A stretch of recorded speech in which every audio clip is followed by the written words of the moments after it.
Hello and welcome to Rappler Talk, Rappler Talk Entertainment. My name is Amanda Lago, and today we're here with two people whose frightened faces we can expect to see on the big screen very soon. Their film, Sunod, is premiering at the Metro Manila Film Festival on December 25. Yes. And they're here. Gusto ko yung in unison, yes. They're here to tell us a bit more about this film. We have Mylene, Dizon, and JC Santos. Hello. Hi. So, Sunod. For those who are watching, I'm sure ilang beses nyo na nakwento what this film is about, but for those who are watching who might not know about this film, what is the brief summary, the elevator pitch of Sunod? Synopsis ng ating pelikula. Okay, Sunod is starred in by Miss Carmina Villaruel. May sakit yung anak niya dito. She's sick and she's trying to find ways to help her child. And now she needed money talagang, she was desperate for money. So pumasok siya sa isang building and applied for whatever job was available, and it happened to be a call center. Now, I think it's quite famous that in the scene ng mga call center, merong kwento na may horror kwento about this kid named Junjun na naririnig daw in real life na naririnig daw sa kanilang headset. So yun yung premise na ating kwento. Yeah, so basically it's a story of mother's love with a daughter. But with Junjun. And then pagpasok niya dun sa call center, doon mangyayari lahat ng mga mysterious occurrences dahil nga because of yung sa location na pinagtatrabahuhan niya. And the title itself, merong sumusunod sa kanya. Right. You know, For may susunod. So it's inspired by this urban legend. Yan. Yeah. Totoo. And your rules, I own the without building. spoiling, yes. We own the building. I am her boss.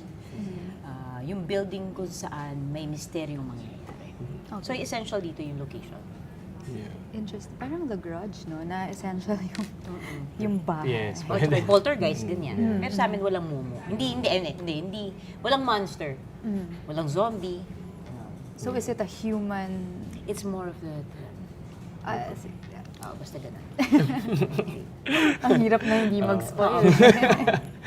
Ang role ko dito ay si Lance. Isa akong team leader sa isang call center. Natrabaho din sa boss ko rin siya.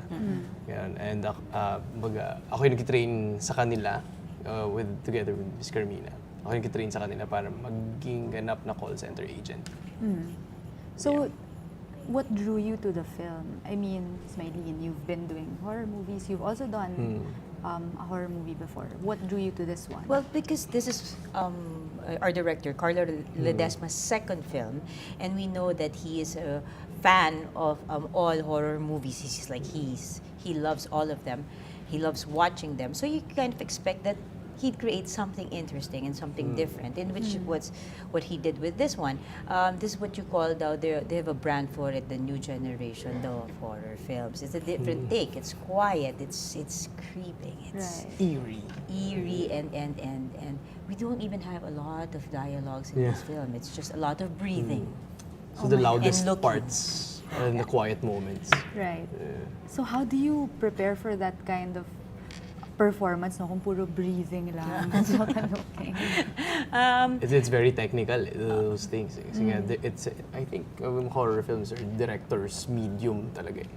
Yes. So all camera work, so nandun ka lang para i-sell yung feeling ng fear. Also kasi naman yung the way they set up our scenes, usually kasi maliwanag and then they just make it dark sa post. Ito hindi.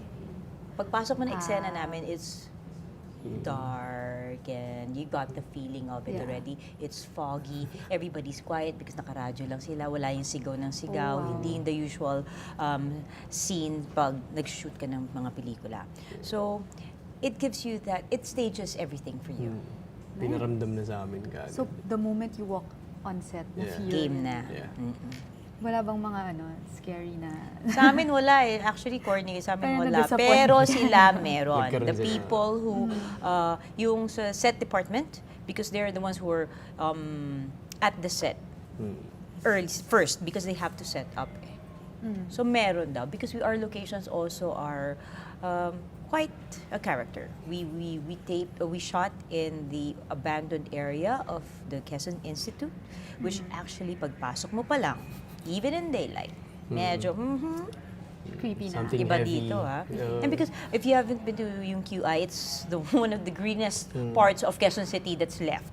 It's vast, it's big, it's built by the Americans, if I believe. So you've got your high ceiling, you've got your columns, and you've got your big trees, and then you're there in that one area of the whole compound na hindi ginagamit. And you're there shooting at 12 a.m. to almost 10. Midnight. Wow. Yeah. So medyo merong pakiramdam. At saka sinabi nila na nung mga midnight daw, may pumutok na ilaw, may nalaglag na tile from the ceiling, although it is a very old building. Yeah. So it's kind it of... could have been just, Yeah, but coincidental. they were all like, I think we have to wrap up today's shoot. I think they're telling us We're something. good, we're good. Do you guys believe in ghosts? Like, do you- Yes. Of course. So, so I'm very duwag. did you draw on that for this movie? Well, I didn't have to. I didn't Yeah. have to for my role. It was mostly... So your role is not. As you can see naman in my character there, lagi akong galit. Yeah. Hindi naman, lagi masyado akong strict. Yeah. Mga ano lang sa like brief encounters na. Nagka This is a role na akala ko wala kaming wala kaming real life horror story. Wala. No, wala. Although I wouldn't want it naman talaga. I wouldn't wish it. we both don't like watching horror movies. Yes. Oh, okay. Yeah, duwag nga. Takotin talaga. Oo, isa ako dun sa mga sumisigaw sa loob ng sinihan eh. Ganun yung sayo na mataas. Yes. High pitch, tas nakataas yung tuhod ko sa dibdib ko, gano'n. So paano yun pag pinanood niyo yung movie niyo? Baka ganun din, hindi ko alam. Hindi ko nga alam kung Possibility.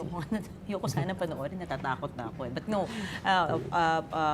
we've from the reviews naman that we got from the people who saw, kasi unfortunately we weren't able to go to our own premiere because we had prior commitments. It is quite something that it kind of makes you think. Right? And that's a nice type of horror story, di ba? Yung gumagana yung utak mo. It's not being fed to you on a silver platter. So the mystery will just keep building and Yeah. building. Because it's quite, parang when you watch the trailer, at the start, parang hindi siya horror movie. Like, it's Carmina Villaruel caring for her sick daughter and Yes. then entering a call center. So parang where's the horror in that? And then biglang, Yeah. Sobrang dami ng twist ng pelikula. Also, that's just like the first Yeah. Yeah. twist. Yeah. JC, your recent movies parang puro like romantic movies. So, what was it like going back to a horror film? Oh, okay naman. Masarap. All in the day's work? Ito kasi I really wanted to work with 1017p. I wanted to work with Paul Soriano. And then, syempre, parang bago ako umabot kay Paul Soriano, feeling ko, dadaan muna ako sa mga directors. Ganun ba yun? May feeling ako ganun, with 1017p team. So, and ito, in-offer sa akin ni Carlo Desmond for the role. So, sabi ko, okay naman yan. Sige. Since gusto ko naman kayong makasama, and then maganda naman yung kwento. Then, masaya gumawa ng horror eh, kasi yung acting challenge kung paano mo isi-sell yung fear nga. Yun yung gusto ko eh. Because I can imagine sobrang dali niyang, parang sobrang hirap niya gawing authentic yung takot. Yeah. Yeah. Pero buti na lang matatakotin kayo. Madali lang ba? Gets namin yung takot. So how do you shake it off? Like when you're on that set and it's super moody and scary, and then you're playing a role in this story that's also scary. How do you shake it off? How do you go home na parang hindi kayo... Oo, na hindi mo siya dala-dala. Yeah. Well, hindi naman siguro siya parang lamay na kailangan mo No, dumaan hindi sa naman. minis na May patuminom. pagpag. Hindi naman, walang pagpag. Well, kasi, look, like you mentioned this, si Carmina's there. When you go back to your dressing room when it's lit, and you're making chika again, it's easy to shake it off. It's just when you're on the set naman that it's difficult. But when you go back to the dressing room, when you're having your lunch or merienda dinner, what have you, madali naman eh. At saka huwag mo lang masyadong damdamin kasi matatakot ka talaga. Yeah. So wala kang special like ritual, Wala naman. meditation. Wala Wala naman. dasal-dasal, wala. But they did offer to the locations that we shot in, merong mga paalay daw. I didn't see it. May mga paalay daw, just to kind of peace. Yes, something like that, I suppose. Whatever may be there. Yeah. Respect to the entities. Entities. The entities. Oo, pwede naman. It's the right word. Ito naman yun. And this movie is gonna be part of the Metro Manila Manila Film Film Festival, Yes. like we talked about earlier. Medyo parang siyang last-minute edition, di ba? Well, Yeah. Yeah. Because it took the place of Yes. Kampor. Hindi namin alam na makakapasok siya. Parang we did the project and then suddenly we're like, oh, good news, Metro Manila Film Fest. Okay, great. Everything happens for a reason. Yeah. So was that always, it was always meant to be entered? Hindi nyo lang Try alam. lang. Yeah. Pang-try. Oh, baka lang makapasok na yan. Kaswerte. And Ayun. as it turns out, May swerte pa na. Meron pala. so as actors and as people in the movie industry, how important is this festival? Like, does it really add value to yung sine? Well, it does.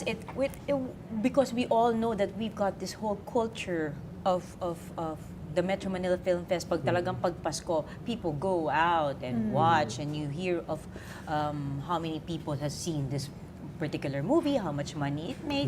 Parang it does add a little something na, oy, tayo-tayo lang to ha, Filipinos lang, Filipino movies lang muna mag-show ngayon. Tapos so, it's parang the stage is yours. So, it's nice. It's nice like that na parang, hey, tayo-tayo lang ha, and you get to, if your movie is chosen, you're guaranteed an audience. Yeah. At saka naging culture na siya eh. Alam mo yun, Yeah. naging part na siya ng culture na Parang yung mga yearly. Pinoy.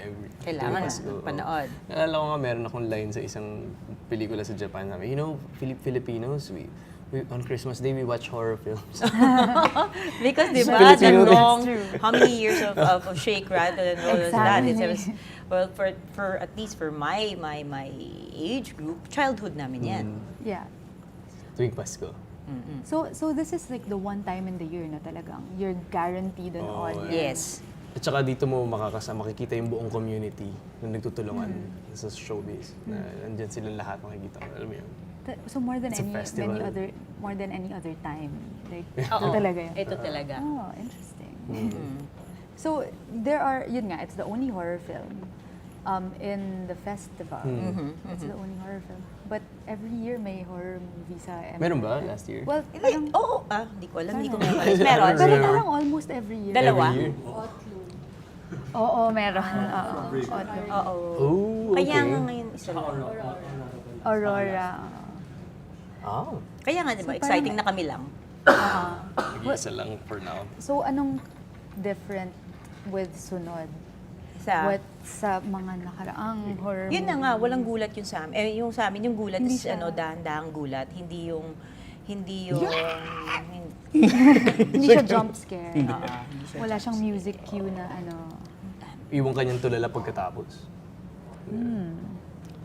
So, aside from the horror angle, what else is this film about? the mother-daughter relationship. Yung the culture inside a call center office. Oh, that's interesting. Pati yung tinakal yung different issues Yeah. na nangyayari sa loob ng call center. Yeah. Did you have to go to a call center to... No, nag-set up Hindi sila na. ng call center doon. The writer used to be. Yeah, the writer, The yes. The writer. writer used to work in one, and kami hindi. Nag-set up sila. Pagpasok, yung set namin talagang, uy, I didn't even recognize our set before. Uy, patray siyang call center. Yeah. That's super interesting. So, lalong mas madaming makaka-relate. Oh, dahil Yeah, malaki yeah. ang population namin. And maraming sana. matatakot. Oo nga. Lahat ng Baka mga pagpunta nakakilala nila ng kay trabaho nila, hindi nila masuot yung hit. Ang daming nag-resign bigla. Lahat naman Kaya, nakakilala sir. kay Junjun. Oo eh.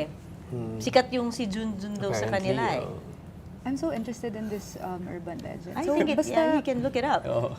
so may batang Junjun na Naririnig daw nila. interesting. Nakakausap, narinig, umiiyak, or ang daming Whatever. mga ginagawa.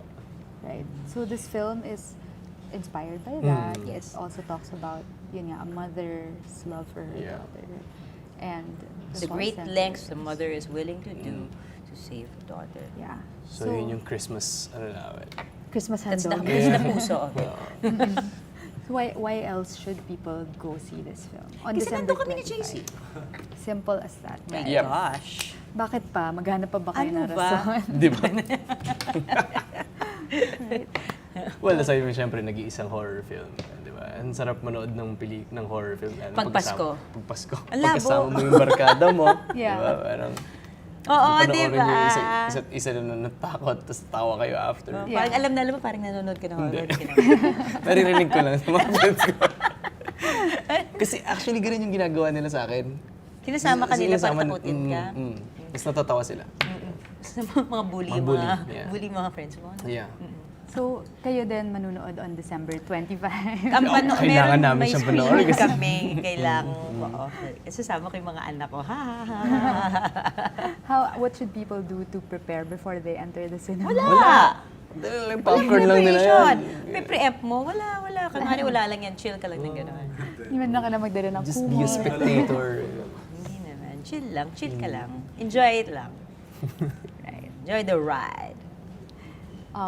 Well, on that note, maybe you can invite everyone to watch Sunod. Para nandun sa mga nasa Taguig area, on Sunday, December 22, nandyan po kami for our Metro Manila Film Fest Parade. Kami ay float number 5. And then after that, on December 25, pagkatapos nating mag-Star Wars. Hindi pala ba sa Star Wars? Hindi nga eh. Pagkatapos sa 2025, Okay. Metro Manila Ito na. Film Fest naman. Panoorin niyo po ang pelikula naming Sunod, directed by Carlo Ledesma for 10:17 p. Starred by Carmina Villaruel, si Kate Alejandrino, nandito pa si Miss Susan Africa, si Crystal Brimner, marami pang Sino isa? Sino pa? Si Red Bustamante. Red Bustamante. Napakagaling na artista. Oh, the kids here are amazing. Ang Sila galing-galing ng yung mga something bata. to look forward. Another Yeah. thing to look forward to. So exciting. I Yeah. want to know what's gonna happen. Well then, because we'll see you at very the movies. intriguing. Yeah. Thank you Guys, guys for thank you being here. guys. Maraming Thank you salamat. everyone for tuning in. This is Rappler Talk Entertainment.